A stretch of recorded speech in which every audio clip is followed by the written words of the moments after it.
प्रश्न 1, बाल विवाह की प्रथा आरंभ हुई। ए गुप्त काल में, बी कुषाण काल में, सी मौर्य काल में, डी इनमें से कोई नहीं।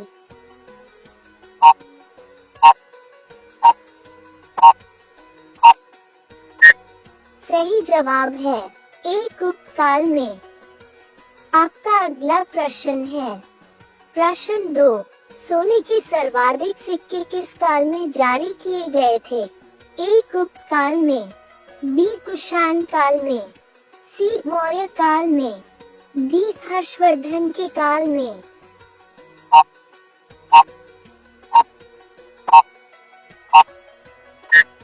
सही जवाब है ए गुप्त काल में। आपका अगला प्रश्न है प्रश्न 3, किस गुप्तकालीन शासक को कविराज कहा जाता है?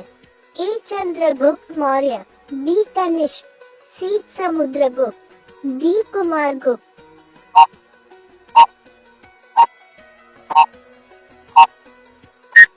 सही जवाब है सी समुद्रगुप्त। आपका अगला प्रश्न है प्रश्न 4, गुप्त राजवंश किस लिए प्रसिद्ध था? ए साम्राज्यवाद, बी कला एवं स्थापत्य, सी राजस्व एवं भूमिकर, डी ये सभी।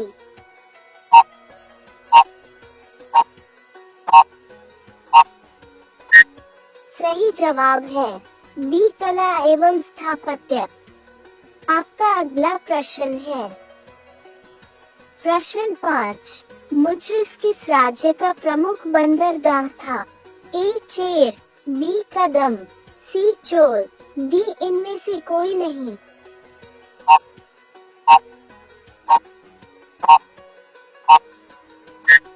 सही जवाब है ए चेर।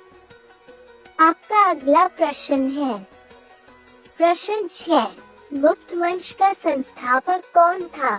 ए श्रीगुप्त, बी घटोत्कचगुप्त, सी चंद्रगुप्त, डी इनमें से कोई नहीं।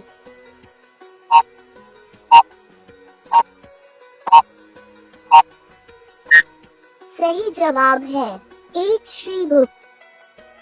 आपका अगला प्रश्न है प्रश्न 7, गुप्त शासकों की सरकारी भाषा थी? ए पाली, बी संस्कृत, सी हिंदी, डी प्राकृत।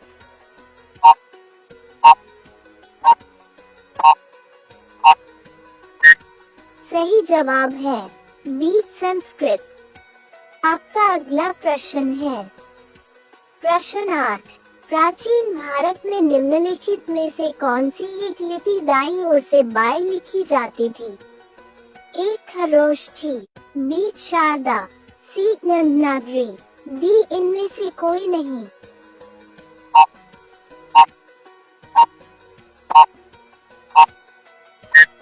सही जवाब है ए खरोश थी। आपका अगला प्रश्न है प्रश्न 9, भीमबेटका किसके लिए प्रसिद्ध है? ए खनिज, बी सोन नदी का उद्गम स्थल, सी गुफाओं के शैल चित्र, डी इनमें से कोई नहीं।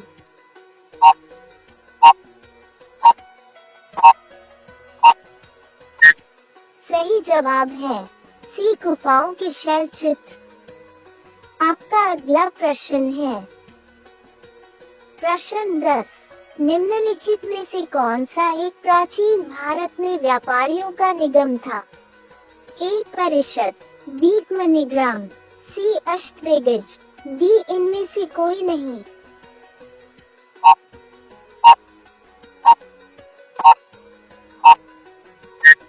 सही जवाब है बी मणिग्राम।